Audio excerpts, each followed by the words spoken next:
Well, welcome viewers. Dr. J.W. Morrison, bricklayer and theologist, bricklaying today. Thought I'd do a quick video for you all here on the Central Coast at a place called Blackwall near Woy Woy, looking across to St Hubert's Island and the REV Bridge. I don't know if you can see it, but it's down behind there. You can see a car going across it. The REV Bridge.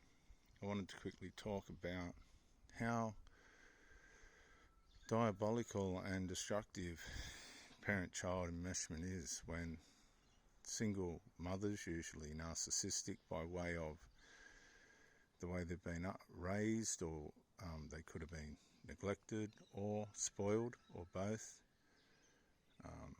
They've got grievances towards their mother or father or both. Compensate that by trying to find a partner that's going to be the cure. They think they're going to be a cure, but 9 times out of 10 they're not. They haven't got good partner choice skills. They usually go with the Chad, alcoholic, drug addict, or some kind of other toxic person which entertains their psyche towards the fact that they do need elements of drama and toxicity to keep them entertained and enable them not to get bored. It's their way of thinking people are tough and all this nonsense. Really, all it is a sign of emotionally dysfunctional, wounded people. And they get into these relationships and bring children into the world, which they shouldn't. Which continues the generational cycle of crime and that works out of dysfunction and drug addiction and all this sort of stuff. And when the relationship fails, of course, the female will surrogate the children. They'll surrogate their children and make them into their mini husband, or if it's the husband and he's got the daughter, he'll make the daughter into his mini wife, and these children will become subject to that. They'll usually submit to that. A lot of the time the children blame themselves for the parents' disintegration, the relationship disintegration, and they shouldn't have to do that unless they actually have participated in that.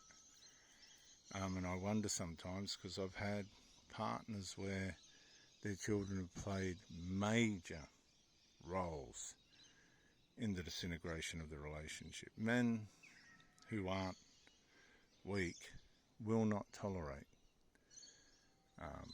interfering children, especially if they're not their own, and especially if they're adults. You can put up with young kids and that playing up, but infantile adults that are still on their mummy's titty psychologically and dependent on the mother, and the mother has groomed them to be that,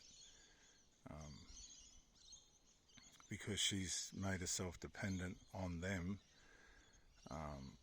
they're just something that a man's not going to tolerate, because they're an intrusion, they're an interference, and they're a disruption to the direction in which a relationship needs to go. Now, the reason why a lot of these people are single is not by way of their partner dying, but by way of bad partner selection, bad choices, and you'll see this in the way they don't look after themselves and their mind state.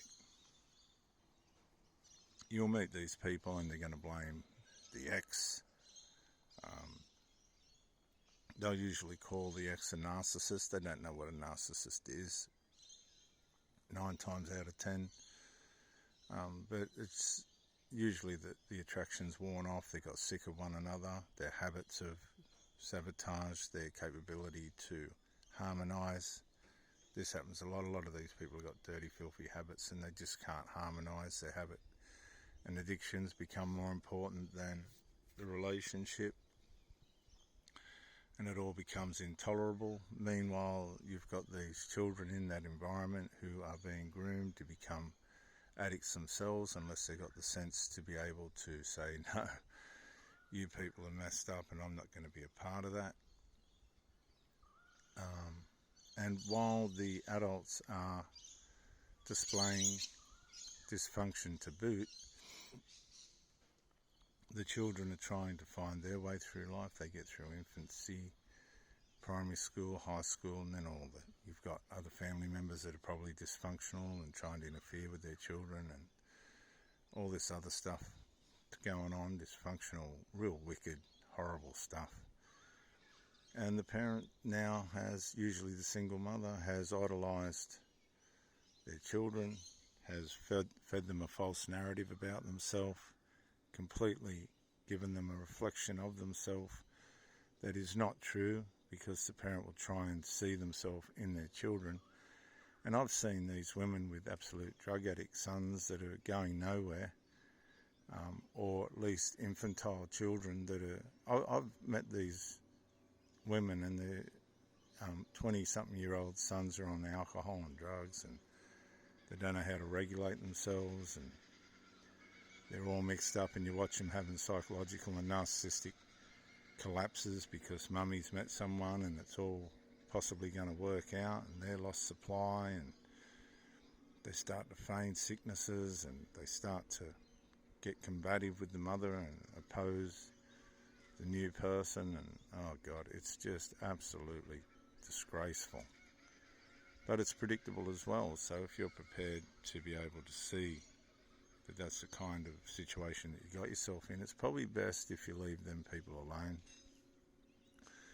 She'll try and make an effort to make the relationship work, but she's not going to beat the domestic environment in which she's created for herself around her, and the enmeshments that she's produced by way of her lonelinesses and things.